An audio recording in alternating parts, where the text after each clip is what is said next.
todos. Eita, Pronto. vai gravar. Boa noite a todos. Desculpem o atraso, é que a chuva atrasou todo mundo aqui a chegada, tá? E a gente está começando bem atrasadinhos mesmo. Eu queria dizer a vocês que é uma alegria enorme receber esse queridíssimo amigo, esse poeta, letrista e, e também que já foi mestre, o mestre é sempre mestre, né? Já continua a ser mestre da casa, que é o Mauro Santa Cecília. E fechando, né, o ano de 2025, 2024, ai meu Deus, eu já estou um ano antes, né? Fechando o ano, encerrando, né, o nosso concerto. É com muita alegria que a gente recebe o Mauro aqui.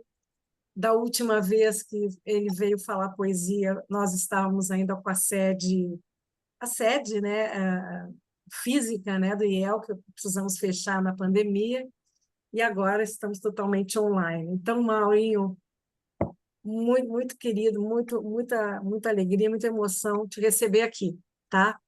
E Obrigado. quem vai conduzir a nossa conversa é o Nuno Hall, esse querido amigo, editor da Malar Margens, parceiro do IEL, em todas as circunstâncias, né, Nuno?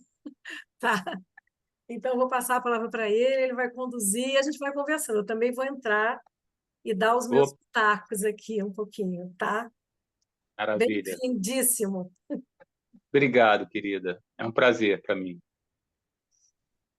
Bom, boa noite, pessoal. Boa noite a todo mundo. É uma alegria estar aqui hoje com todo mundo reunido em torno da poesia do Mauro Santa Cecília. Eu, em homenagem a ele, fiz aqui uma graça, não podia deixar de estar vestido com o manto sagrado do nosso Botafogo, né? Não sei se dá para ver daí todo mundo, mas, enfim, foi a minha bem-humorada brincadeira aqui para o Mauro, que é tão torcedor quanto eu, né? Sofredor, né, de muitos anos, mas agora com dupla taça. Bom, É isso aí. para quem não conhece, ou conhece pouco, enfim, acho que não é o caso de ninguém aqui, todo mundo conhece, é conhecidíssimo. Mauro Santa Cecília é poeta, compositor e artista, autor de diversos livros de poesia, romances, tem músicas gravadas por Barão Vermelho, Frejá, na carreira solo também, Hildon, Blues Etílicos, Picassos Falsos, e lançou recentemente um disco de samba, né, Mauro? Sim. Vamos falar sobre isso depois, me interessa muito. É letrista de canções emblemáticas, né, da música brasileira, como Por Você e Amor para Recomeçar. Participou de exposições coletivas com fotografias e poemas. E é isso. Bom, enfim, daria para falar mais meia hora sobre você, Mauro, mas vamos às questões. Me fale para a gente, Mauro, comece falando como é que se deu a sua aproximação com a poesia. Bom, eu acho que tudo começou no colégio. Estudei no Andrews eu lembro que era a sétima ou oitava série, o professor indicou o livro do Drummond, o Reunião, que é uma coletânea de 10 livros, né? Uhum. E muita gente achou aquilo um absurdo, chatíssimo, muito grosso o livro. E para mim aquilo foi uma, uma descoberta, né? Foi assim, uma coisa que me fez ver que, puxa, eu acho que meu caminho é por aí. Eu, no colégio, eu era conhecido como Mauro Poeta, por alguns amigos. Eu era aquele cara que tirava 10 em redação, que era bom em português. E, assim, mas eu comecei a rabiscar minhas coisas lá pelos 16, 17 anos. Mas por volta de 20, pouquinho por aí, que eu comecei a fazer a coisa acho que com mais frequência, mais consistência até. Eu fiz um curso que foi muito importante para mim, eu fiz, aliás, alguns cursos na OLAC, que foi a Oficina Literária Frânio Coutinho, que foi uma espécie de estação das letras do final dos anos 80.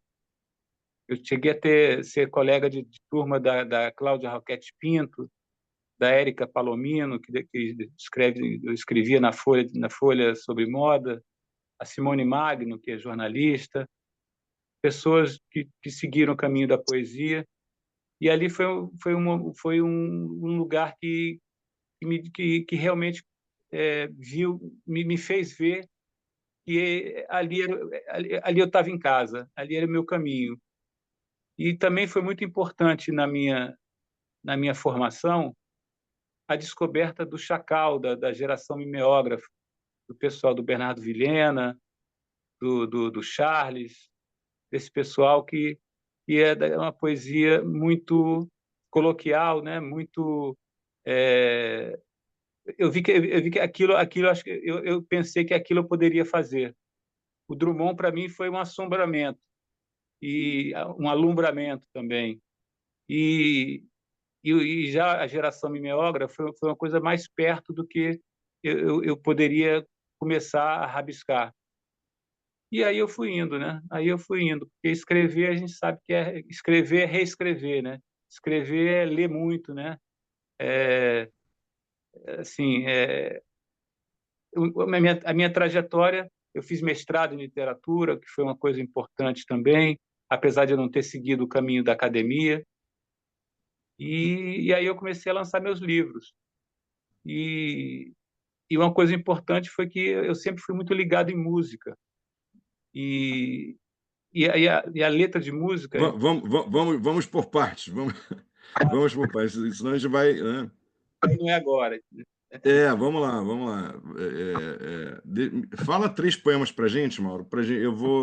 Após isso, eu vou comentar e vou desenvolver parte do que você já falou. Pode Tá. ser? Tá. Pode ser, Pra gente, pode ser o poema do último livro? o que você escolher. 3 poemas. A gente vai assim, uma resposta, 3 poemas, uma resposta, 3 poemas. Tá bom. Então, vou escolher aqui.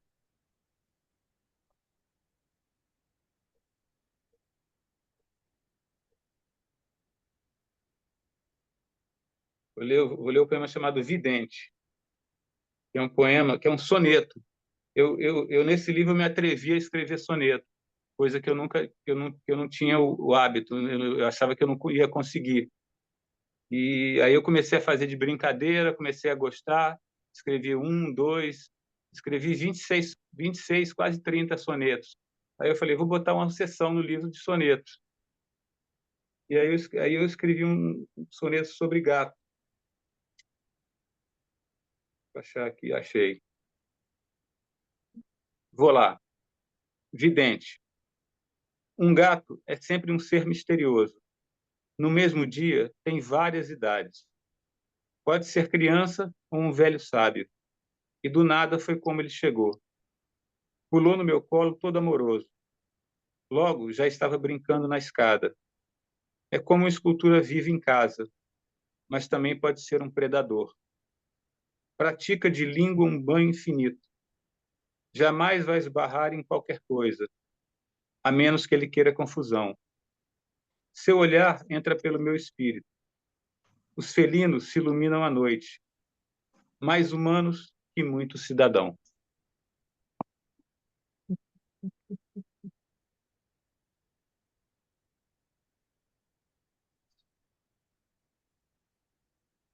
Vou ler o poema chamado Liberdade. Por coincidência ou não, esse é dedicado ao meu gato, ao Zeca. Liberdade. Tenho aprendido muito com o silêncio e o cansaço. Às vezes é preciso parar e apenas sentir dor, embora em boa parte do tempo seja necessário agir para adiar o inevitável e apagar os incêndios. Bom, sim e não são 3 conceitos elásticos que se tornam mais dançarinos à medida em que se vive o que se tem para hoje, com um olho na própria língua e outro no que ainda não é fato. Nada que alguém limite pode alterar o que já foi sonhado. Nada que alguém persiga pode reduzir o peso do seu coração. Portanto, loas ao pensamento, porque já vai se enluarando uma nova ideia, um novo dia, um novo Deus menino, preto, mulher, trans, gato, para recriar tudo com imperfeição e beleza, como a sua casa.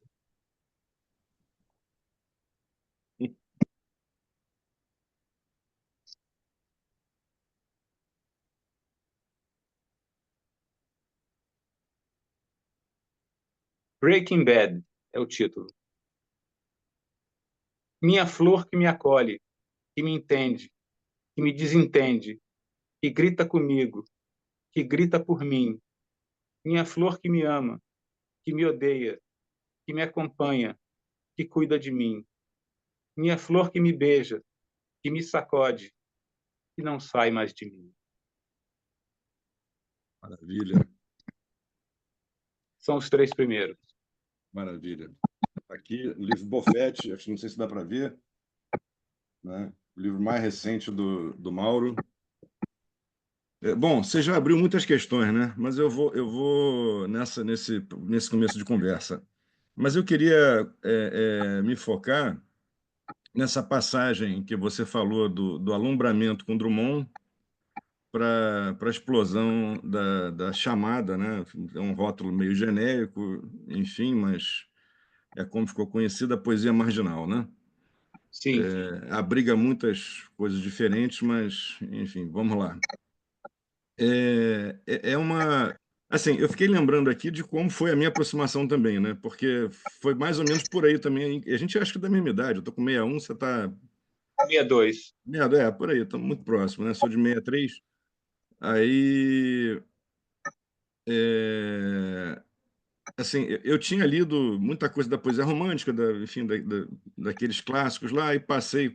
Quando descobri Drummond e a turma aí da geração dos modernistas, já foi um... Eu achava que só tinha gente morta que escrevia, né? Enfim, era um troço meio estranho gostar de... Como é que é? Castro Alves só, né? Isso, pois é. Era meio doido, a gente gostava de um negócio que só tinha, não tinha ninguém vivos fazendo, né? Era a referência que eu tinha. Depois já veio Drummond, o cara estava vivo naquela época, e mais alguns, um já tinha ido embora. Aí quando eu descobri, eu tinha uns 13 anos ali, quando eu descobri aquela antologia da Heloísa, foi uma porrada, né? Assim, pô, os caras têm 11 anos só, 12 anos mais que eu, então aí, uma turma de cabeludos, que maravilha. Então já não sou tão maluco, né? Mas assim, são referências, assim, tem um gap, né, entre a maioria deles, né, ou uma parte ali, pelo menos que você citou, entre Chacal, né, Charles Chacal, Eudoro, né, e aquela poesia mais carregada de outras questões, vamos dizer assim, do Drummond. Como é que você elaborou essa passagem na tua escrita? Assim, os modernistas, Drummond, Manuel Bandeira,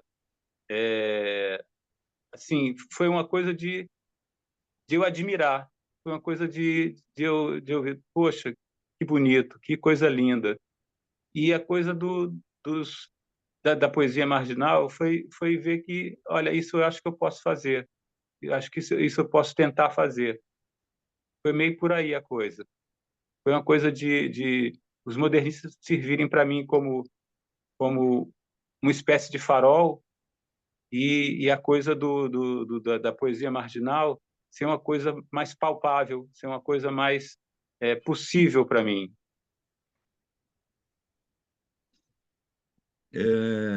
E você entrou em contato naquela época com antologia também, ou você teve Sim, sim, com antologia, né? esse livro você falou com 13 anos, para mim foi a mesma coisa, foi com 14 Aham. anos, foi a mesma Então, idade que a gente teve. mesmo ano, 7,6, é isso aí, É, 7,6. Porque tem outras poéticas ali dentro, né? Você tem, por exemplo, um Piva, que envereda por outros lados, né? Assim, são coisas muito diferentes. Oi? Ana Cristina César Ana também. Cristina, pois é, que tem uma elaboração assim fantástica do ponto de vista da construção do poema, né? E Total. com os andames completamente retirados, né? E uma coisa que eu achei curiosa também é o fato de você se afirmar poeta para os seus colegas, né? Porque eu escondia. Na verdade, Aham, não era eu que me chamava, não. O aham. pessoal é que me chamava de Mauro Poeta porque Sabiam que você escrevia. sabia que eu escrevia, sabia que eu era bom em Exato. português, tirava 10 na Uhum, redação e tal e coisa. uhum. E aí, assim, cheguei a publicar alguma coisa no jornalzinho do colégio. Entendi. Eu acho que a coisa foi por aí. Foi por aí, entendi. Fala 3 poemas pra gente, Mauro. Eu vou falar agora um poema chamado Errância, Uhum. Qual livro? que é desse livrinho aqui, é um livrinho das 7 letras, da Ah, esse eu não coleção tenho. Mini. Uhum, É uma coleção bem interessante, que são livros bem, assim, o livro é de tamanho reduzido uhum. e são poucos poemas. E a Errância é o poema título, é o poema título. É um poema que eu fiz para o meu pai, e eu acho que é um poema que me define um pouco. Errância. Eu me lembro de sair perto da mão forte de meu pai. Era como um escudo. Ele ia beber no pé sujo e eu ficava solto pela rua, brincando com o disco voador. Lembro também de perguntar-lhe qual carro era mais complicado para dirigir. Eu queria ser presidente e dirigir o carro mais difícil. Lembro depois, na festa do colégio, no Dia dos Pais, que era o único a ficar com a mãe. Foi quando abandonei a infância. Ninguém me pediu, mas preferi pôr o mundo nas costas. Só lembro de acordar criança de novo por volta dos 20 e poucos anos. E assim virei vagabundo, surfista medíocre e ex-advogado. Subi o Morro da Mangueira certa noite e quase morri, por não respeitar os protocolos da bandidagem. Mas gostei do espanto de andar na corda bamba. E aprendi de vez que não havia quem segurasse a minha mão. E aí, para mim, ficou claro que nunca mais ia deixar de ser criança nessa vida.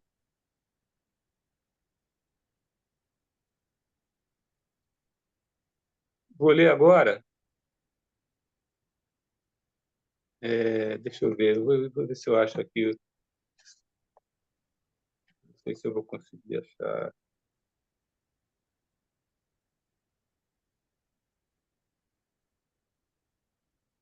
Não, vou ler outro. Vou ler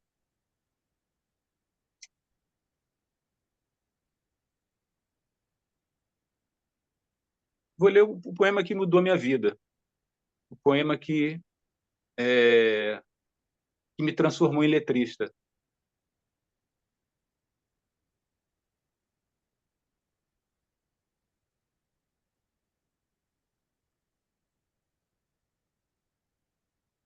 Por você.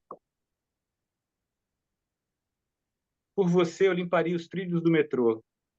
Eu iria a pé do Rio a Salvador. Por você eu roubaria uma velhinha. Eu dançaria tango no teto da cozinha. Por você eu adoraria a disciplina japonesa. Eu aprenderia a fazer cara de surpresa. Por você eu viajaria a prazo para o inferno. Eu tomaria banho gelado no inverno. Por você eu hoje deixaria de beber. Eu enfrentaria um lutador de karatê. Por você eu ficaria rico em um mês. Eu dormiria de meia para virar burguês. Por você eu só sentiria essa febre. Eu conseguiria até ficar alegre. Por você eu viveria em greve de fome. Eu mudaria a grafia do meu nome. Por você eu pintaria o céu de vermelho. Eu teria mais herdeiros que um coelho. Por você eu aceitaria a vida como ela é. Eu desejaria todo dia a mesma mulher. Muito bom. Falta um, né? Falta um. Então vou ler do. Esse que eu li agora é desse livro aqui, Olho Frenético. É um livro que é o único livro de poesia, é esse aí. É o único livro de poesia que eu não lancei pelas 7 letras.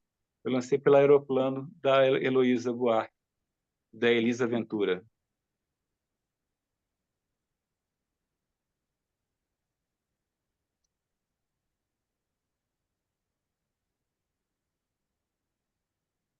Vou ler um poema do A Sombra do Faquir. É o que está exato, é o que está na contracapa. Essa casa não é minha, é o título. Minha chave aqui não cabe. Desconheço a fechadura e a metragem desta sala. O teto não me diz nada. Guarda-cozinha é estranho. Claro que não é o meu quarto onde me deparo agora. Nunca dormi nessa cama. Nem me sinto bem aqui depois de todos esses anos. Ser poeta não é opção. É sina ou é maldição? Muito bom. Mauro, eu vou atropelar o Nuno aí e Vamos perguntar uma lá. coisa, porque nessa primeira leva de poemas, né, você falou uma coisa, um dos versos, né, é preferir pôr o mundo nas costas. Poesia será colocar o mundo nas costas? Na verdade, assim, Escrever poesia seria isso também? eu acho que um pouco, eu acho que um pouco. Mas mas eu sinto isso com uma certa leveza. O mundo nas costas que eu me referi era eu assumir responsabilidades Uhum.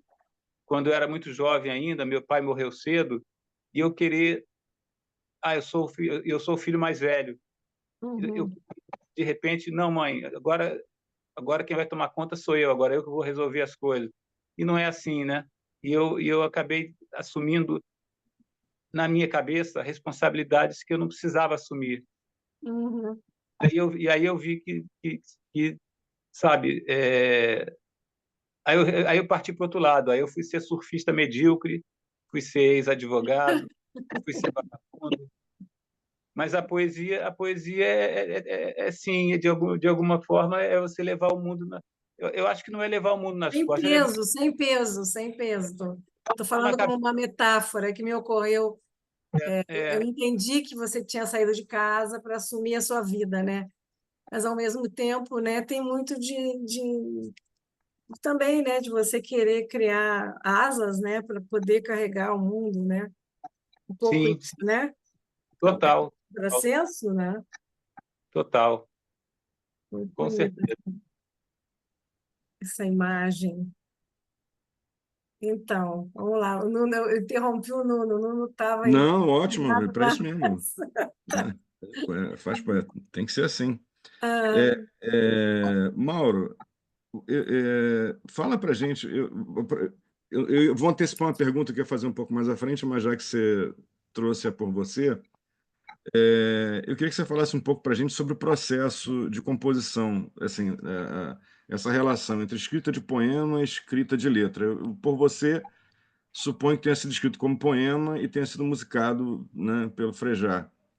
Sim, Frejá e Maurício somos três coautores. É, Tem o Maurício que é do Bahia e, também. é, e eu queria saber se você também faz o processo inverso e como é que você, se você pensa a letra de música enquanto letra de música e não enquanto poema, né? E porque você também falou da dificuldade, entre aspas, né, de escrever um soneto, que é uma forma de letra de música, né? A gente tem a letra de música, você tem uma estrutura, né? E sim, A marcação de sílabas átonas, tônicas, né, a quantidade de sílabas que cabe num verso musical. E é muito semelhante a escrita do soneto e a escrita de uma letra, né? Só a diferença é que você tem, tem uma variável a mais, que é a questão da melodia que você vai, né, enfim, adequando o verso ao desenho daquela melodia, também ao desenho emocional da melodia, né? Como é no que isso meu, é com você? Uhum, no meu caso, uhum, geralmente, meu principal parceiro é o Frejá. é o Roberto Frejá. E ele tem o hábito assim de fazer no sentido contrário, de eu escrever a letra primeiro e ele letrar e ele musicar a letra de música. O processo mais comum é o compositor dar a melodia para o letrista e ele fazer em cima daquela daquela estrutura, que aí Uhum. sim tem a ver com soneto realmente. Eu nunca tinha pensado nisso.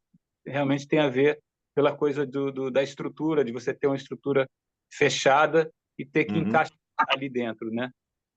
Eu tenho uma história que é interessante e quando o Cazuza saiu do Barão Vermelho, o Frejá ele começou a compor com outras pessoas.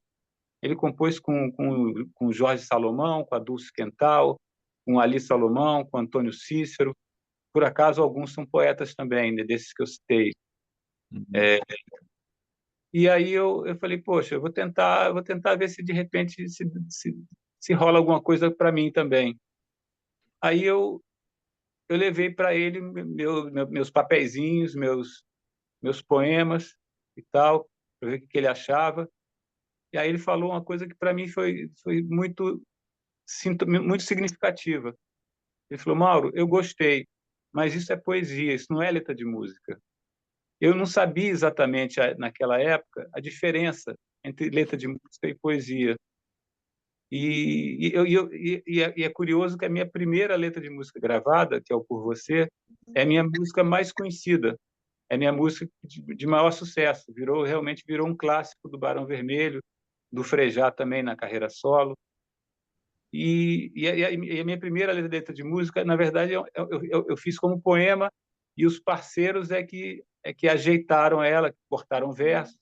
Eu fiz a leitura do poema agora, tem versos que não entraram, tem trechos que foram cortados.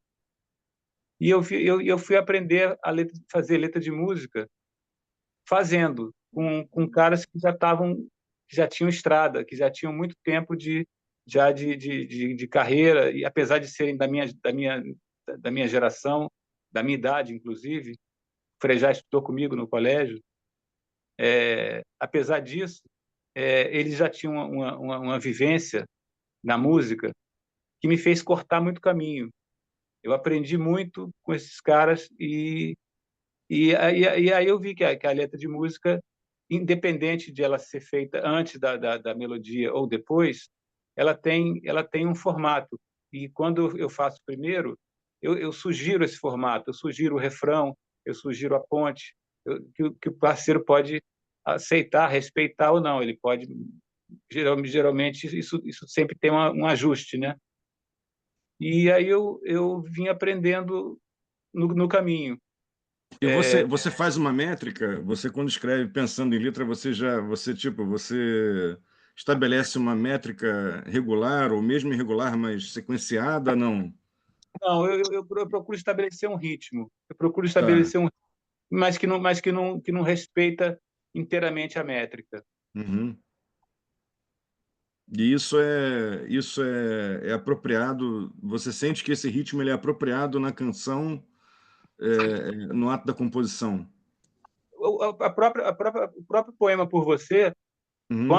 porque quando a historinha continua, inclusive, eu levei os poemas para ele, aí ele falou, não, isso aí não é letra de música. Eu gostei, é bom, mas não é letra de música. Aí eu Uhum. voltei para casa com as minhas letras, com meus poemas debaixo do braço, sem saber se aquilo era um elogio ou não, sem saber se aquilo tinha sido por mim. Uhum. E aí passou o tempo, aí eu escrevi, tava um dia, teve uma época que eu trabalhei no consulado do Japão, eu era redator do consulado do Japão e assessor de análise política. Eu explicava isso por volta de 90, na época do Fernando Henrique. Eu lia os jornais e explicava para os japoneses a política brasileira. Talvez hoje fosse, Difícil. talvez hoje fosse uma coisa mais complicada. Já era difícil. Já era difícil. FHC, É. já tinha Lula, né? E aí, numa tarde lá, meio modorrenta, eu estava apaixonado pela minha vizinha, Aí eu comecei a escrever, botar no papel as coisas que eu faria por ela, para conquistá-la, as loucuras que eu faria. Por você, eu faria isso, faria aquilo outro. E aí eu percebi que aquilo tinha um ritmo, não tinha métrica, mas tinha um ritmo, tinha um ritmo Uhum. musical. E tanto é que aí quando eu mostrei a letra do Por Você, ele falou: agora sim, agora vai rolar. E aí ele falou: vai rolar. Aí eu fiquei feliz e tal. Aí passou um tempo, passaram-se alguns meses. A gente chegou a se encontrar em algum lugar, algum evento, alguma festa, alguma coisa. Ele não tocou no assunto, eu também fiquei na minha. Aí, de repente, um certo dia, uma certa noite, uma madrugada, 2, 3 horas da manhã, toca o telefone na minha casa. Eu estava dormindo. Aí era ele: Mauro, a música está pronta, está aqui, ouve aí. E aí as lágrimas rolaram, né? E, e, e aí começou minha carreira de letrista. Começou dessa forma. A música foi gravada, então entrou no disco Puro Êxtase e, e virou um sucesso. Tocou na rádio, tocou nas rádios e tudo. E até hoje é uma música tocada, é uma música que é obrigatória nos shows do Barão. É unanimidade, é uma canção que é unanimidade. E virou Mauro, deles.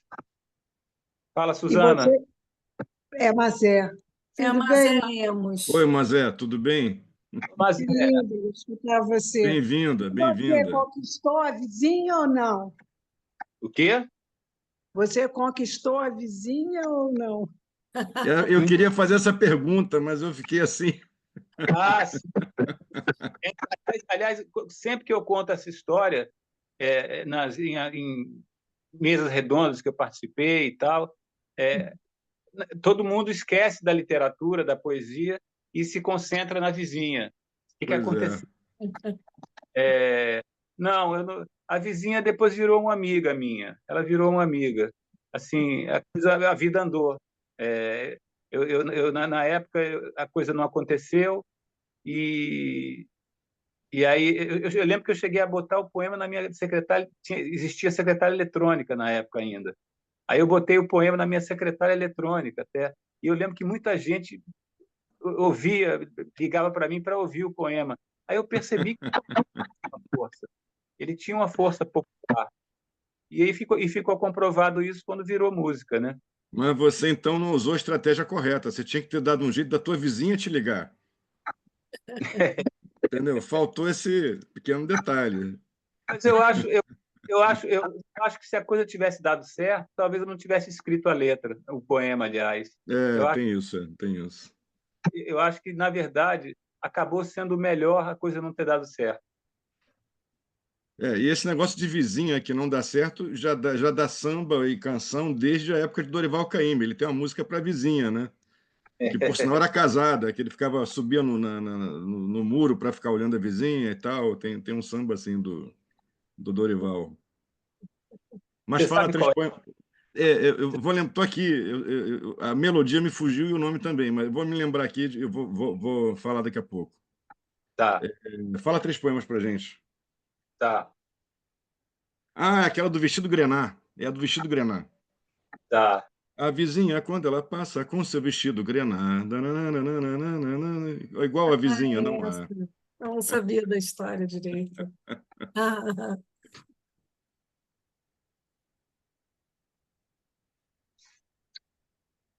Eu vou ler um poema. Eu vou ler um poema do meu primeiro livro, que é o livro chamado A Todo Trânsito. Esse aqui é um livro Esse eu não tenho também ainda. primeiro livro, está esgotado, né? De 97, muito tempo atrás. Geralmente as pessoas, os poetas, os autores, eles rejeitam, né, os primeiros trabalhos. E eu de fato, eu não costumo ler muito desse livro, não. Mas eu vou ler um poema dele. Vou ler o Cruel. Cruel é a ansiedade na hora mais escura. Cruel é a morte da pintura. Cruel é o voo de uma asa só. Cruel é a insanidade da avó. Cruel é o sonho do cego. Cruel é a intenção não dar certo. Cruel é a imperícia de gravar na carne. Cruel é a seita de saltar da margem. Cruel é a impotência da fera. Cruel é o suor da megera. Cruel é a lembrança do trauma de infância. Cruel é a trama da insegurança. Cruel é pisar no pântano da dor. Cruel é beber no pênis do gigolô. Cruel é o pânico da peste. Cruel é o crânio do mestre. É o escarro do palhaço. É o erro crasso. Cruel é morar nessa espelunca. Cruel é não começar nunca. Hum.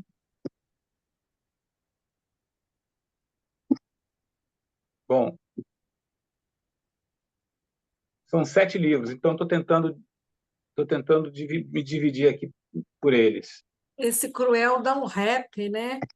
Ele já tinha Tem uma coisa qualquer, uma batida aí. ritmo. Eu acho que ele, inclusive, ele chegou a virar música, mas não foi gravado. Eu achei, eu ouvi, né? Pensei na batida do rap. Eu não me preparei para essa coisa de sequência de 3 a 3, então eu vou, talvez... Vai saltando. Eu vou saltando.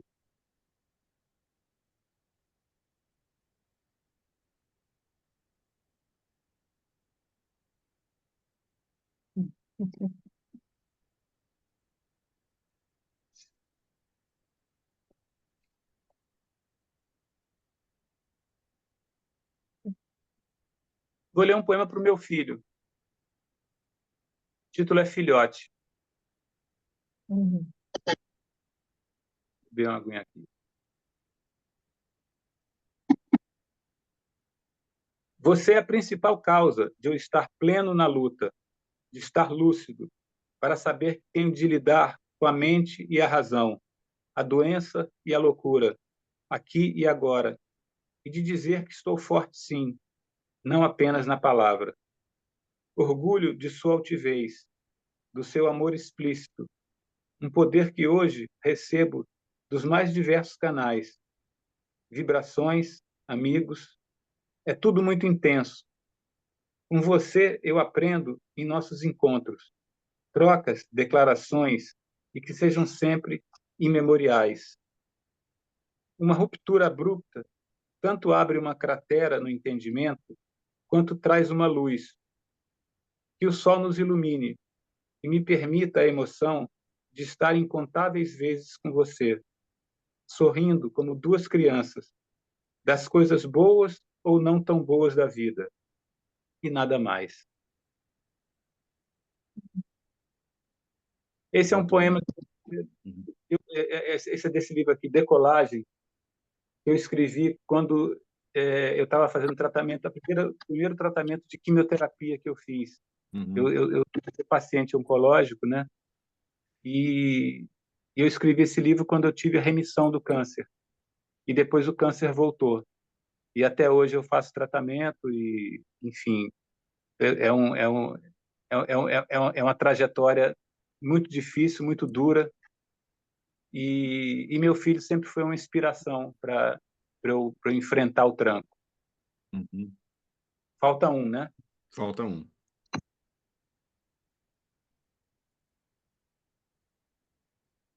Eu queria ler um poema dedicado a Ali Salomão, mas eu não vou achar. Então eu vou ler um do Buffett aqui, que a coisa está mais fresca.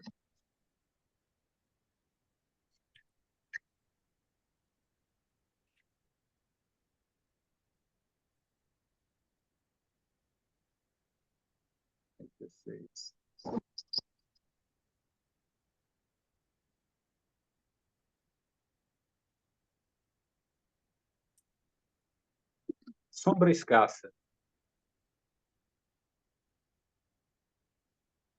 A gente é mais só que acompanhado.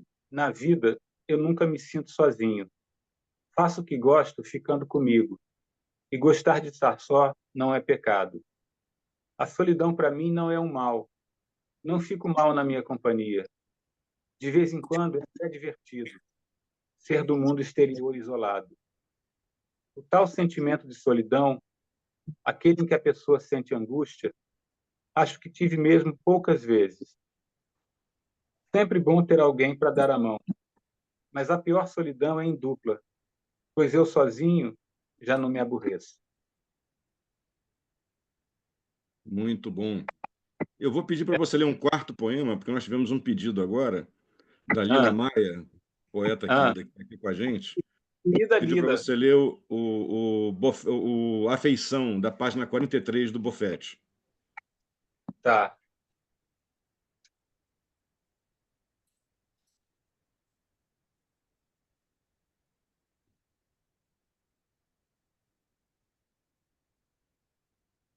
A Lila, além de ser uma grande poeta e uma amiga querida, ela ainda facilitou minha vida, porque ela fez o pedido e já indicou a página. Pois é.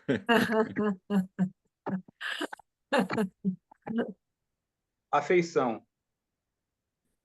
Retesar a vontade de fazer xixi, aguentar o máximo, não conseguir mais respirar, até explodir em chuva. Maravilha. Rapaz, Poema, mas Oi? um poema curtinho. Curtinho, pois é. Me conte como é que foi esse teu processo de escrever. Eu fiquei muito curioso sobre o seu processo de escrever sonetos também. Eu tenho esse vício já há muitos anos de brincar com a forma fixa, né? Temos aqui a Cláudia Roquete Pinto. Cláudia, Ô, Cláudia, querida. mestra da forma fixa também, Sim, maravilhosa. Cláudia, E Cláudia é, né, impactante, né? Mas nós, porque a nossa relação do poema com a letra de música, né? A gente tem você deve ser amigo dele também, Marcelo Diniz, né? não sei quem É um poeta estupendo também, né? Da mesma faixa de idade da gente aí. E ele escreve, muitos sonetos dele são musicados pelo Fred Martins. é, Fred E, Martins, músico. né, e ele tem um processo que ele cria, assim, que é um processo que era essa ideia vem de comentadores de Camões, né? Camões, 14 versos e 14 ideias, assim, cada verso encerra basicamente uma ideia, e isso dá pro autor da melodia uma tranquilidade, um Sim, guia na hora de fazer. Então, né, a letra se transforma em música. Por exemplo, depressa, a vida passa e mal se sente, tudo já parece diferente. O que doeu um dia hoje é dormente, e assim vai. É um soneto que ele tem todo rimado em ente, né? E o Fred musicou, por exemplo. E eu notei que seus sonetos também encerram essa mesma técnica de, basicamente, não tão rigidamente, mas muitos deles fazem de cada verso, uma ideia, encerra uma ideia completa, mas que forma um todo lógico, né? Um discurso lógico e harmônico, né? Como é que você desenrolou esse processo? olha, Nuno, tudo começou eu lendo o livro do Fabrício Corsaletti, o livro que ganhou o prêmio Jabuti ano passado. Me faltou, Engenheiro Fantasma. isso. Engenheiro Fantasma. É um livro, são sonetos de uma coisa que seria uma ficção do Bob Dylan na Argentina. E eu estou com a camisa, inclusive, do Bob Dylan aqui agora. Uhum. Eu sou obcecado por Bob Dylan. Eu tenho quase tudo dele. E, e aí eu fui ler esse livro dele, do Fabrício, muito interessado nessa história da ficção do Bob Dylan em Buenos Aires. E, assim, eu gostei do livro e tal, mas o que me pegou mesmo foi a forma. Foi a forma do soneto. Eu falei, poxa, eu vou tentar fazer isso. Foi esse foi o start. Eu vou Uhum. tentar fazer isso. E aí comecei a brincar. Isso foi no início desse ano. E aí, quando eu comecei a pensar em juntar os poemas para o livro, para o Buffet, eu peguei poemas de outras épocas da minha vida mas a maioria são poemas recentes. E, e aí eu comecei a escrever só soneto, foi saindo só soneto. Inclusive, depois que eu lancei o livro, eu só escrevi um poema, que foi um soneto para o Botafogo, para Pô, me manda esse depois, então. mandar para a nossa pra jornada heróica. É isso aí. Então, o start foi eu ter lido esse livro do Fabrício. E aí eu comecei a brincar, mas sem a pretensão de nada, de só ver se eu conseguia fazer, se eu seria capaz de fazer. Que foi um pouco a minha experiência de escrever romance. Eu escrevi 2 romances. Eu também não sabia se eu ia conseguir escrever, porque eu sou acostumado a escrever o texto curto, né? A letra de música, o poema, a coisa mais sintética. E eu não sabia se eu ia conseguir escrever o romance. Aí eu também fui meio tateando e tal, e cheguei a escrever 2. E com o soneto foi mais ou menos a mesma coisa. Eu consegui escrever 1, 2, 3, aí fui indo, e aí tomei gosto por escrever o poema. E aí foi uma coisa que eu não tinha pensado, mas na verdade acho que eu tinha intuído essa coisa da proximidade com a letra de música. Porque tem um formato fechado, né? E você tem que encaixar as palavras ali. E aí, quando eu vi que eu tinha, sei lá, quase 30, eu falei, eu vou publicar isso, eu vou botar no livro. E aí vou criar uma seção para os sonetos. E é a última parte do livro, chamada Zigue Zague. A má notícia que eu tenho para você é que esse negócio de soneto vicia. Você não consegue É abandonar mais. verdade. Assim, os anos vão passando, você quer se livrar daquilo, mas você vai uma hora e escreve outro soneto. Vocês, não, agora eu me livrei. Não, não faço mais isso. Aí você vai, pum, aí vem um soneto. É, a pessoa começa a pensar em decassílabos. Houve uma época que eu tava pensando em decassílabos. Não, que loucura, gente. Isso que eu pensei agora é um decassílabo com outro decassílabo com outro decassílabo, assim, eram pensamentos aleatórios em decassílabo. Então, é Também. muito bravo isso aí. Você foi capturado, o bacilo do soneto te pegou. Obrigado pela...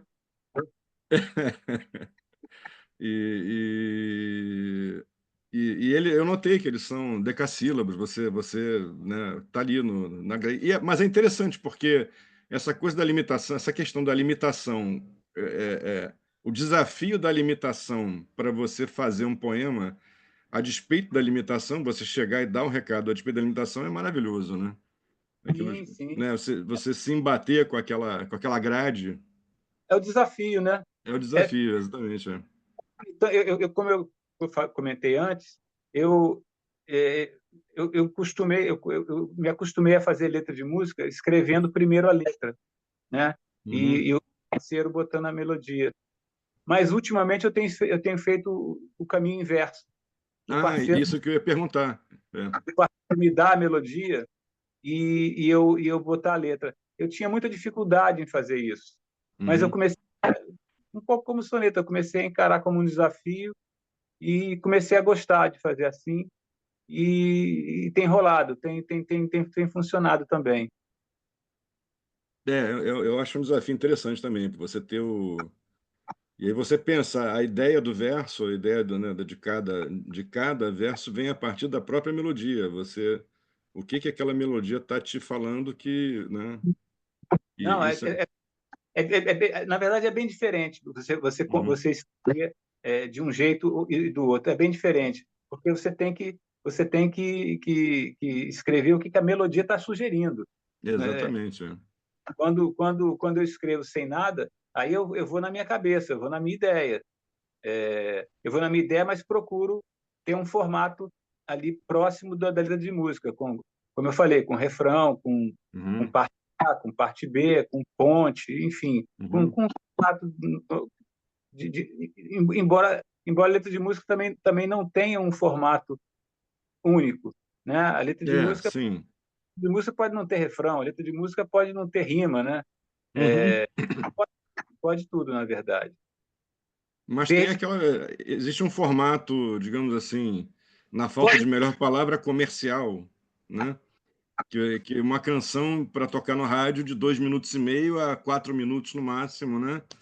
Então, sim. algo que seja cantável nesse intervalo de tempo, né? Não dá para escrever uma coisa de 3 páginas. Exatamente. Então, mas fale aí 3 poemas para a gente, então, Mauro. Queremos Tá. ouvir você falar poema.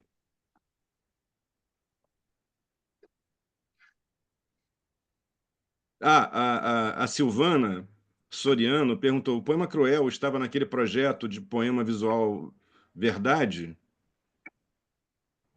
Sim, sim. É. O Cruel, ele foi tá do meu primeiro livro e tem realmente tem esse teve essa coisa da visualidade bem lembrado, Silvana.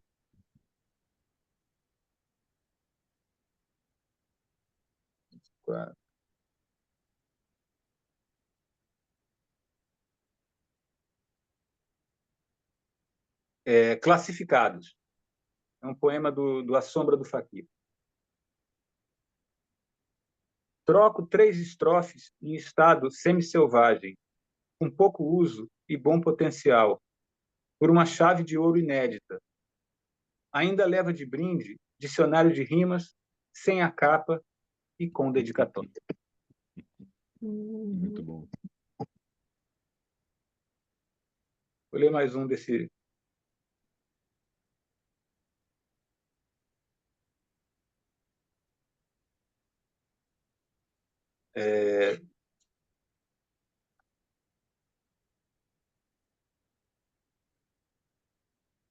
Vou ler um poema mais longo.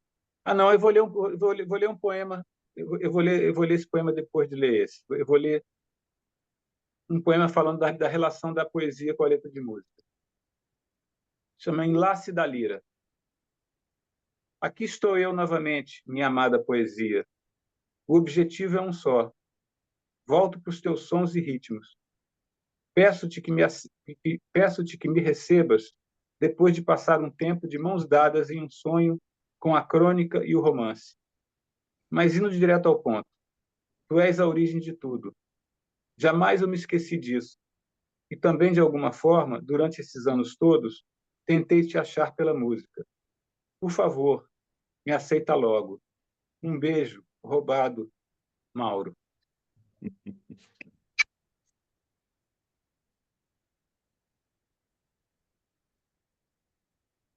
Desse mesmo livro, Cinema Perigoso.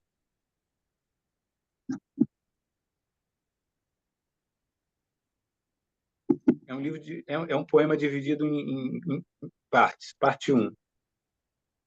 Se não mergulhasse sem reservas na palavra, se não dispusesse de todo o interesse e tempo do mundo para observá-la, cortejá-la, para enamorar-me e vestir-me dela, para negá-la ou descartá-la, jamais poderia conceber alguma coisa, infimamente que seja, sobre mim, você e os peixes. Parte 2. Alguém revelou: anjos sempre falam em alemão. Sou neurótico, excessivamente neurótico. Afinal, hoje em dia, de uma forma ou de outra, todos estão sendo vistoriados. Um libertino disse: não passe pelo oásis sem parar para beber. Sem experiências dolorosas, as necessárias e as inevitáveis, como conhecer a vida? Parte 3. Mais de um século depois, é um enorme assombro que a maior dimensão do prazer outrora confiável continue sendo motivo de tanta histeria e repressão. Parte 4. O prazer é simples, até complicarmos. Meu pai chamava de maturidade, eu chamo de rendição. O mais, não deixar que a experiência escape. Parte 5. O choque de forças destrutivas, viagens interplanetárias, o poder de saber o que o outro vai falar antes de abrir a boca, a reação das pessoas ao ouvir música clássica, a joia de maior valor. Deve ser doce morrer. Parte 6. A primeira montou o alicerce. A segunda foi o perfume no ar. E você, a coisa mais importante na minha vida. Para melhor ou pior, me fez entender quem eu sou. Às vezes é preciso fazer algo imperdoável só para continuar vivendo. Muito bom. Muito Comprei. bom. Esse poema poderia ter uma epígrafe do Mal-Estar e Civilização, do Freud, né? Não é? Sim, totalmente, total. Mas deixa eu te falar. Você passou pela economia, né? Você fez 2 anos de economia, que é Isso. a parte mais selvagem da matemática, né? Ou uma aplicação mais selvagem da matemática, melhor dizendo, né? E depois você passou para direito, que Sim, é uma outra forma de selvageria. totalmente. Né? Exatamente. O direito positivado, né? É pura selvageria. E foi fazer mestrado em letras. Como é que foi esse teu périplo? E eu queria saber se de alguma maneira isso moldou sua visão de mundo e acabou influenciando na sua escrita. Ah, com certeza, né? Uhum, Mesmo que eu não tenha exercido, na uhum. verdade eu não exerci o direito e o mestrado eu acabei não seguindo. Eu cheguei a fazer o curso inteiro, mas não defendi tese. Eu vi que a academia não era o meu caminho. Assim, eu tenho duas histórias muito interessantes para falar sobre a coisa disso ter moldado a minha poesia e o meu modo de encarar a vida. Quando eu me formei, bom, eu fiz 2 anos de economia, aí eu vi que justamente essa parte da matemática e tal, eu senti muita saudade do Drummond, quando eu tive que lidar com cálculo e tal, e eu falei, não, isso não é para mim, eu tô no lugar errado. E aí eu fui fazer direito, pensando um pouco com o espírito juvenil de melhorar o mundo, né, de justiça social, dessa coisa toda. Agora, o direito na prática não é bem assim, né? O direito na prática é uma coisa muito, muito formal, muito engomada para o meu jeito. E quando eu me formei, eu tinha que procurar emprego, eu queria sair da casa da minha mãe, queria morar com a minha namorada e tal. E aí consegui uma entrevista num escritório de direito tributário, que é uma área considerada até nobre do direito e tal. Aliás, muitos escritores fizeram direito, né? Principalmente dos mais antigos, né? Se formaram em direito, mas não exerceram, mas enfim. Da Eu geração, da geração dos românticos ali, acho que é a maioria, né? é verdade. Ali, o citado Castro Alves, né? Por Sim. exemplo. Né? Acho que ele não se formou. Eu acho que ele não se formou, se eu não estiver enganado, mas ele estava lá, frequentava a faculdade. Bom, eu cheguei a me formar, apesar de Uhum, não ter ido uma aula no último ano. Eu só ia uhum. fazer mas consegui passar, consegui me formar e tudo. Aí consegui uma entrevista de emprego no escritório de direito tributário. E aí eu fiz a entrevista e tal. Por coincidência, o dono do escritório era pai de um colega meu, amigo de colégio. Não sei se isso influenciou, mas o chefão lá gostou de mim e me aprovou. E aí, então volta tal, semana que vem, traz seus documentos e vamos nessa. No dia que era para eu voltar, o prédio pegou fogo. Foi um incêndio famoso no Rio, foi o prédio Andorinhas, no centro. Um incêndio famoso no final dos anos 80. Uma outra experiência, aí até mais ligada à economia, nessa época, Foi a época do Sarney, era a época de uma hiperinflação, tinha aquela coisa da ciranda financeira, aí Uhum. tinha o Open Market. Uhum. Aí lembro que eu fui fazer um curso de Open Market, era no centro, no IBMEC, e todo mundo de terno e gravata, e eu de camiseta e calça jeans e sandália e livro do Torquato Neto debaixo do braço. Completamente apropriado para o negócio, né? Fiz o curso e tal, aí consegui uma entrevista de emprego numa corretora. No dia que aí fui lá para a entrevista, lá o diretor, lá a pessoa que me atendeu, que era o dono, o diretor, falou: olha, volta à tarde que agora é o horário do pregão. Aí, tá bom. Aí voltei à tarde. Foi o dia que foi decretado o plano cruzado, que acabou com a ciranda financeira. Então, minhas tentativas de fazer alguma coisa que não era exatamente aquilo que eu estava querendo, uma pegou fogo o prédio, a outra mudou a economia do país, literalmente, assim, no mesmo dia. Foi aí que eu fui fazer mestrado em literatura, que eu descobri também que não era o meu caminho a academia, mas que a literatura era a minha praia, era o meu caminho, era o que eu queria fazer. Você nunca pensou em fazer, em empreender no agro, não? Porque seria um bom negócio a gente acabar com o agro no país. Não, É tanta coisa, né? Pô, vamos empreender um negócio no agro. Pode acontecer alguma coisa aí. vou botar um projeto aí, de repente eu levo à frente essa história. Pois Aliás, é, acho que é bom. Tem alguma combinação astral aí que tá te. Não sei, tem. algo me diz para você entrar no agro, ou então nas Forças Armadas também, não sei. À Mauro, direita, à extrema vez.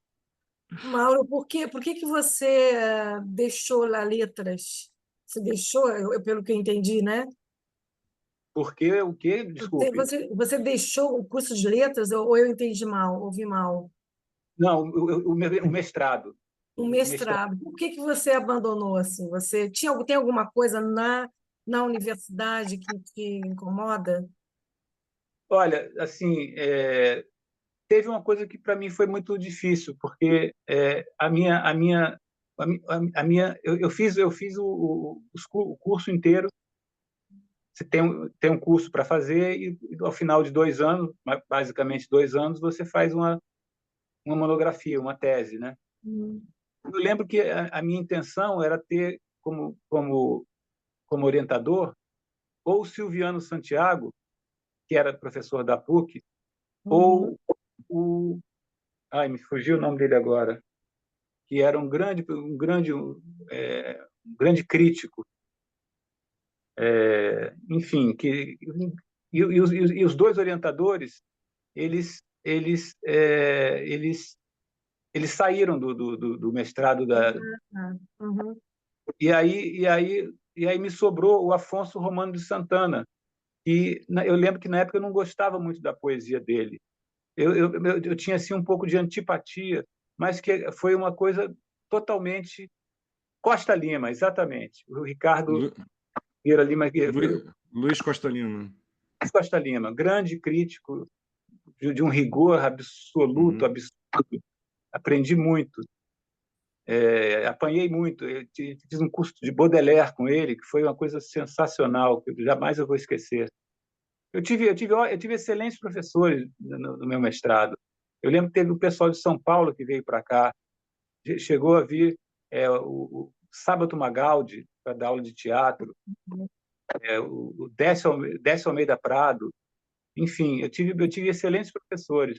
Mas o que eu queria falar do Afonso, eu não queria falar mal dele, porque na verdade ele foi um doce comigo. Ele foi muito generoso e me tratou muito bem. A minha tese, e a minha tese era sobre letra de música, na verdade. Eu acho que aí já desenhando o meu caminho. É,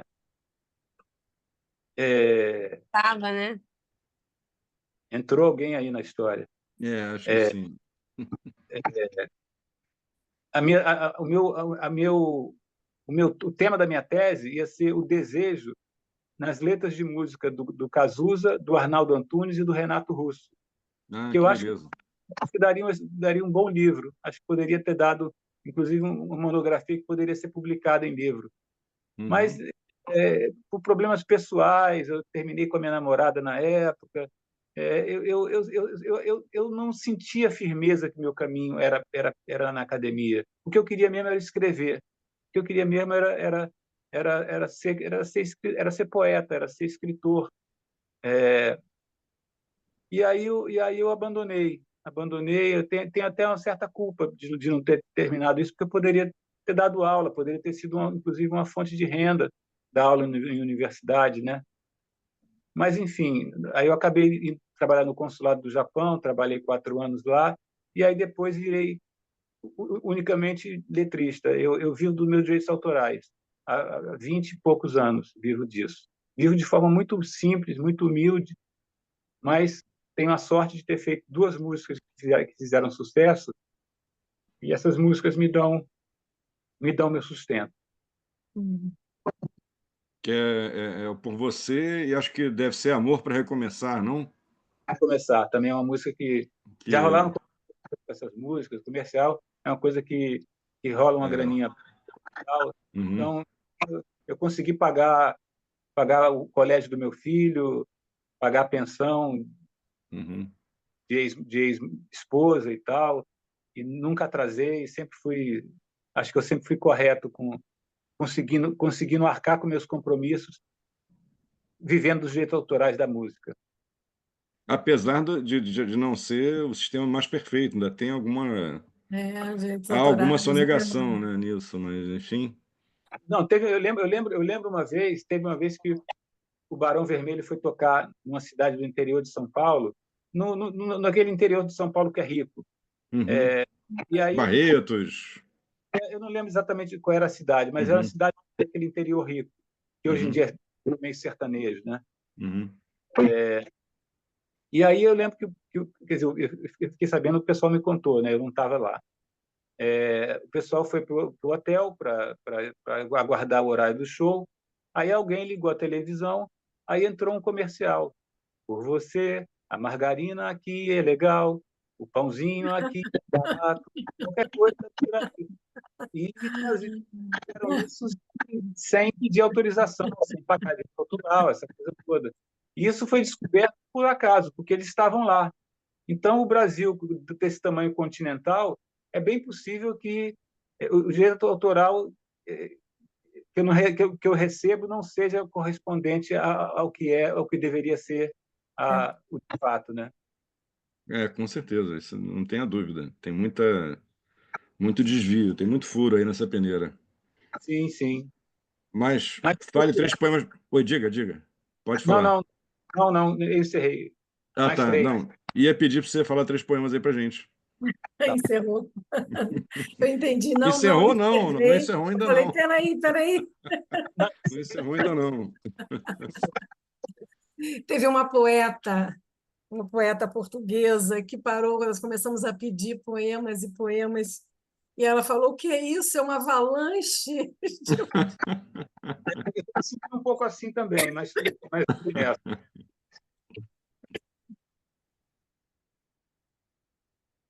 Deixa eu ver o que eu vou ler. Eu vou ler o Poema para Meu Pai.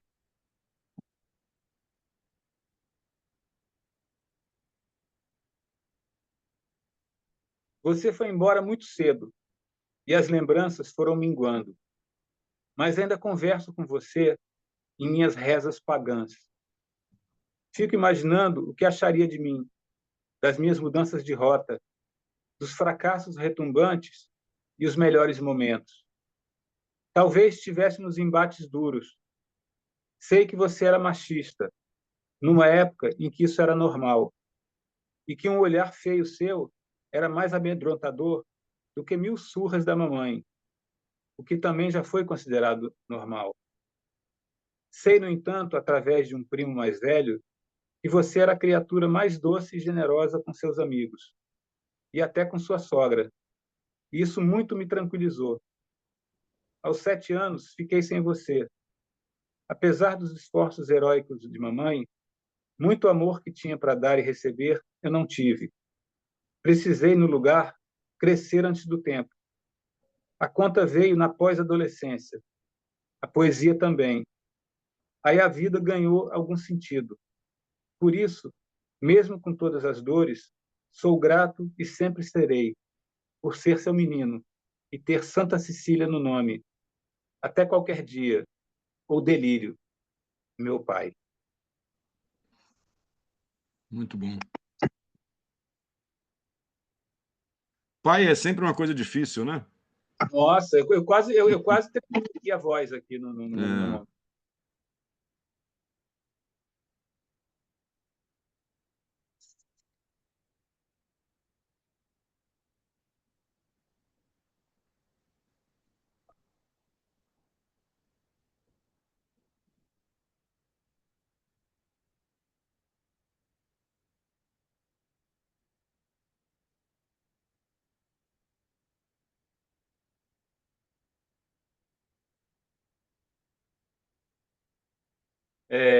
Fla-Flu. Poderia ser um poema futebolístico, mas não é, não. Drummond ou João Cabral? Caetano ou Chico? Anderson Silva ou Minotauro? Pepe ou Rico? Mário ou Oswaldo? Pepeu ou Armandinho? Celton ou Wagner? Cartola ou Nelson Cavaquinho? Piquet ou Senna? Clarice ou Cecília? Paula ou Hortência? Mônica ou Cebolinha? Titãs ou Paralamas? João Gilberto ou Tom Jobim? Chacrinha ou Silvio Santos? Maísa ou Elis? FHC, ou poderia ser Bolsonaro, ou Lula? Antônio Cícero ou Ali? Renato Russo ou Cazuza? Mundo Livre ou Nação Zumbi? Escolhas erguem muros espessos no caminho.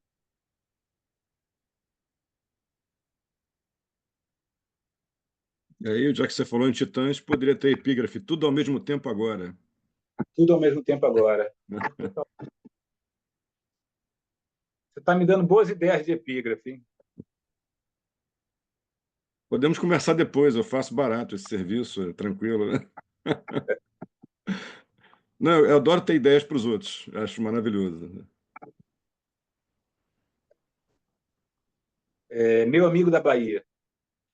É para o Luizão Pereira. Meu amigo paciente de oncológico como eu, que se foi no início do ano. Puxa. Qual é o sentido de tanta dor, meu amigo da Bahia? A dor física, a dor moral da não autonomia, a impotência que nos torna bebês. Aonde a fé pode nos levar? Quanto tempo a mais? Nossa amizade se consolidou de uma forma insólita. A doença nos uniu. Sinto sua presença forte, mesmo sem nunca termos nos encontrado. E não mais acontecerá. E nem sei se ainda é tão importante. Fizemos uma canção que deu orgulho. Nos ajudando, conseguimos ajudar. Ok, isso pode valer nada ou uma vida, mas a gente quer mais. A gente sabe que a gente quer mais, meu amigo da Bahia. Ainda te quero ver inteiro mergulho no sonho do mar de todos os santos da Bahia. E mesmo que Deus venha a ser um canalha, feliz, com a fé no afeto, na ciência e no mistério.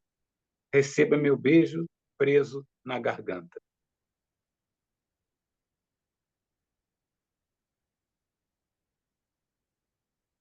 Muito bom.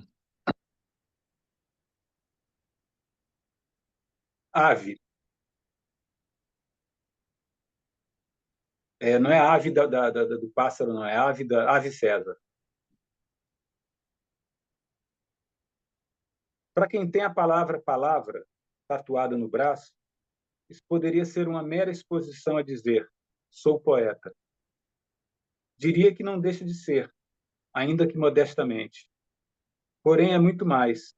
É uma devoção. A ela devo tudo. O que sou, o que construí, o que implodi, o que não consegui ser.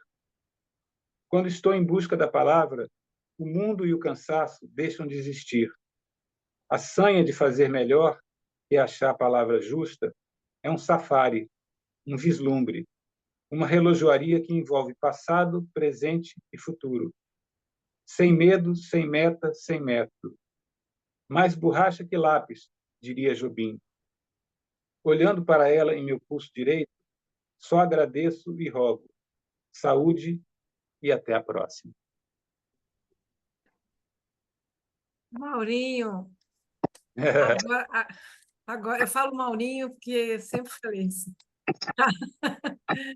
Me chamou Agora, assim, e eu gosto. é, tá, querido. Agora quem vai falar um poema seu para você sou eu. Bom, Tempo ao tempo. Alguém já disse que passar a noite acordado é uma forma de triunfar sobre o tempo. Então, sou um vencedor. Outro alguém também disse que nunca se passa pelo mesmo rio duas vezes. Está bem, sou um camaleão. Nessa etapa, tenho que trabalhar muito, mas agora eu só penso em você com um pouco de Nescau. esse é do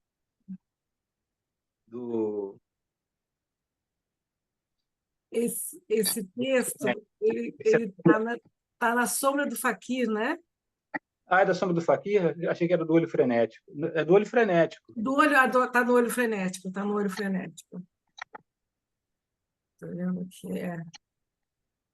Mas isso que a Suzana falou e que você concordou, Mauro, é o seguinte, que aqui a gente procura fazer assim um duplo registro, né? Assim, tentando equilibrar, deixar registrado a poesia na voz do poeta ou da poeta, né? Na sua própria fala, e ao mesmo tempo conversar um pouco sobre o que está nas motivações do poema, né? Assim, o que está na história de quem escreve e o que vem como motivação da escrita, enfim, essas questões aí todas paralelas que nós estamos conversando aqui, né?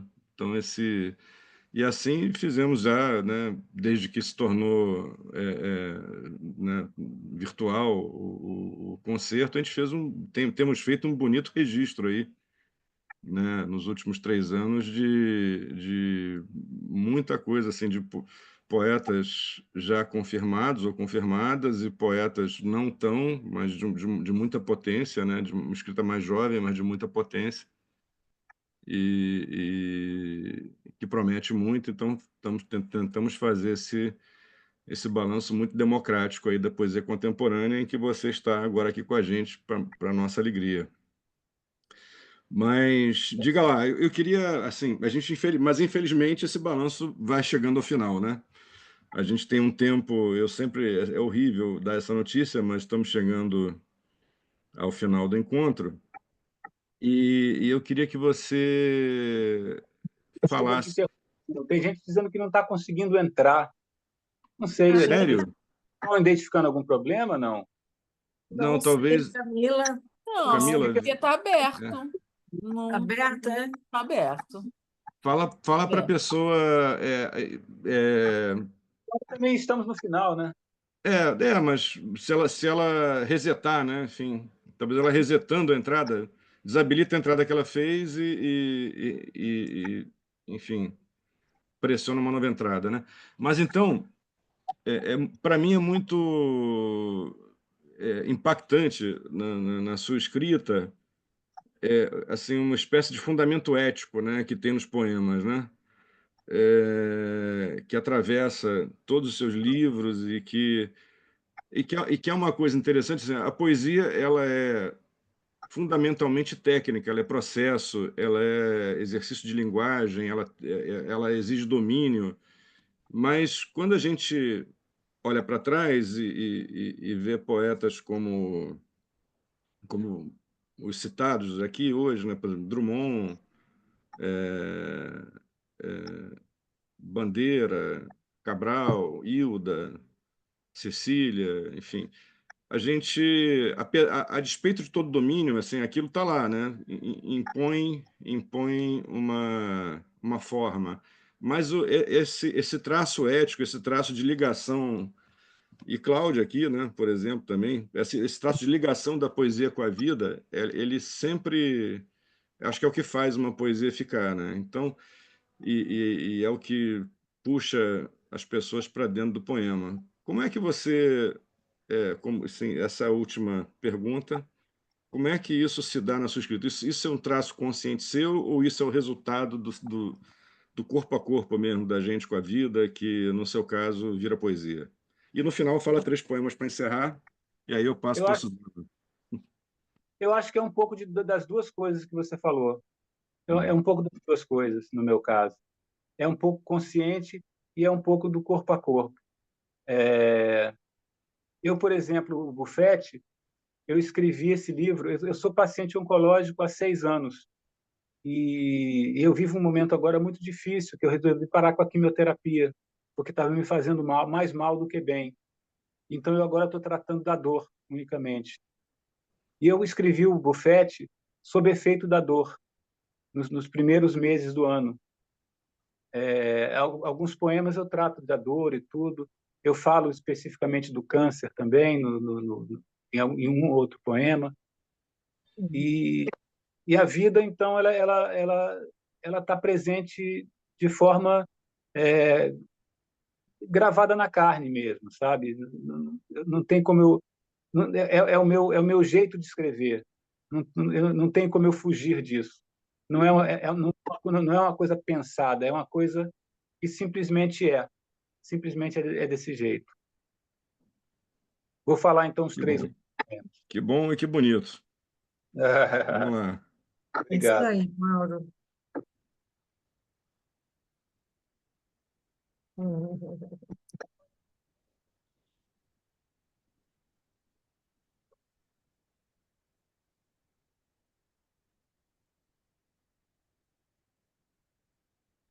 Um poema curto.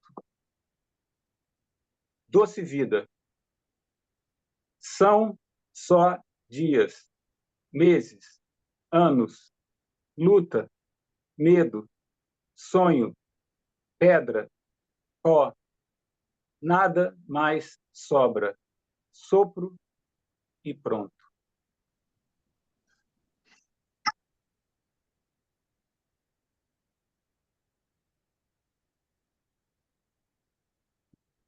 Mais um falando de filho. Conversa entre pai e filho. Um sobressalto no céu da meia-noite. A incerteza do que serve.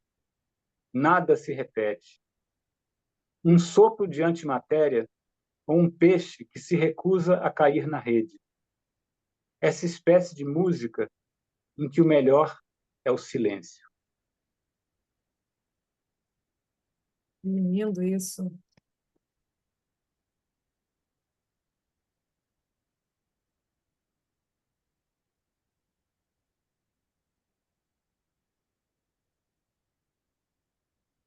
O título é A Vida é uma Surra.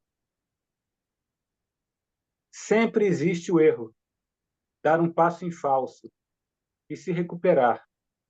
Mas não no caso do acrobata, que sem proteção vai de uma montanha a outra numa linha só de pequenos detalhes. Esse poema é maravilhoso, eu adoro esse poema. Lê de novo, lê de novo, É, lê de novo esse poema. Que poema maravilhoso. lindo. A vida é uma surra. Sempre existe o erro, dar um passo em falso e se recuperar. Mas não no caso do acrobata, que sem proteção vai de uma montanha a outra numa linha só de pequenos detalhes. Beleza. Maravilha. Essa rede, né? É, É é o salto Mauro, a gente, invisível, sem rede embaixo, que a gente tem que né? dar de É um salto sem rede, a vida é isso, não tem rede sem não. rede de Tem rede proteção. não. rede, não. Isso. Mauro, foi uma alegria, assim, a gente acalentou por um bom tempo, né, a vontade de ter você aqui. Está sendo assim, Oi. uma realização para nós poder finalmente contar contigo aqui. A gente, eu acho que a gente não está encerrando o ano, nós estamos abrindo um 2025 de possibilidades com a tua presença aqui. É muito inspiradora, legal, boa. né? A sua poesia é muito inspiradora, a sua figura também, a sua pessoa ser um camarada. Não é por ser botafoguense, vou mostrar de novo aqui a camisa em homenagem ao Mauro, está aqui, o manto sagrado. Não é por ser botafoguense, não é só por ser botafoguense, mas é claro que também. De modo que, particularmente para mim também, é uma alegria estar conversando contigo aqui. Eu procuro sempre fazer com que esse papo não seja muito formal, a gente foge das formalidades, não quer transformar isso aqui numa conversa teórica, mas numa conversa como se a gente estivesse numa sala ou num bar, né? Tomando uma cerveja e trocando ideias em torno da poesia e ouvindo poesia, né? E esse registro, tenho certeza que vai ser visto anos afora como um registro muito bonito aí, né, da sua presença aqui no concerto. Obrigado, meu irmão. Obrigado a Eu que todos pela agradeço. presença. Obrigado a todos pela presença. Suzana, obrigado também. E agora está contigo. Está comigo para encerrar. Vai encerrar.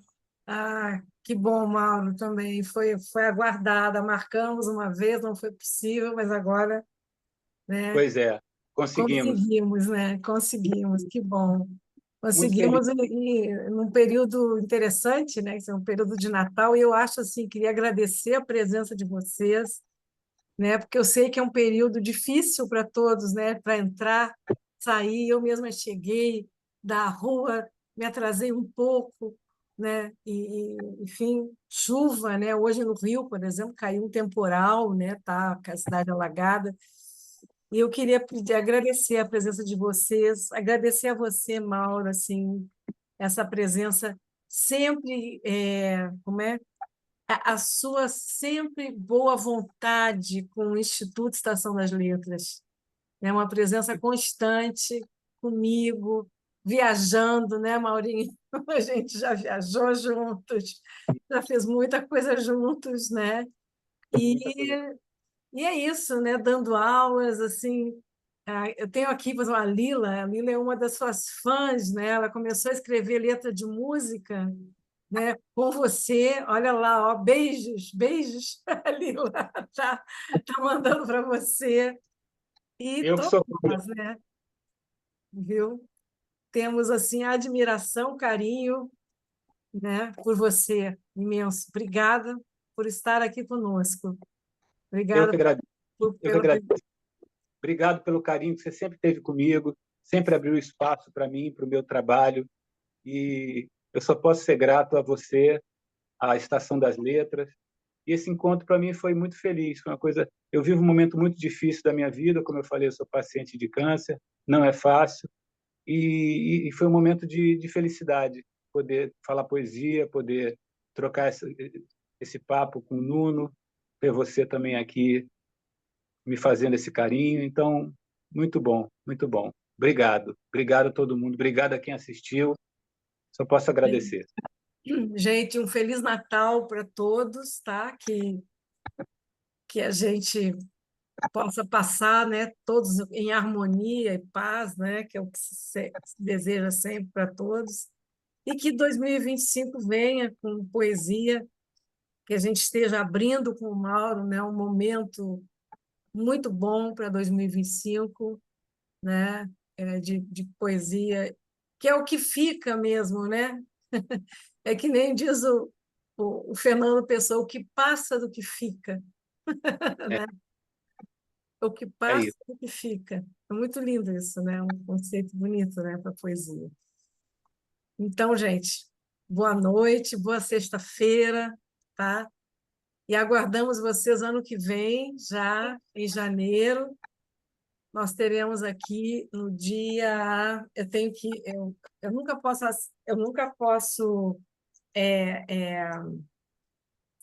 anunciar, porque eu erro as datas, uma hora eu sou péssima no marketing, viu? Péssima.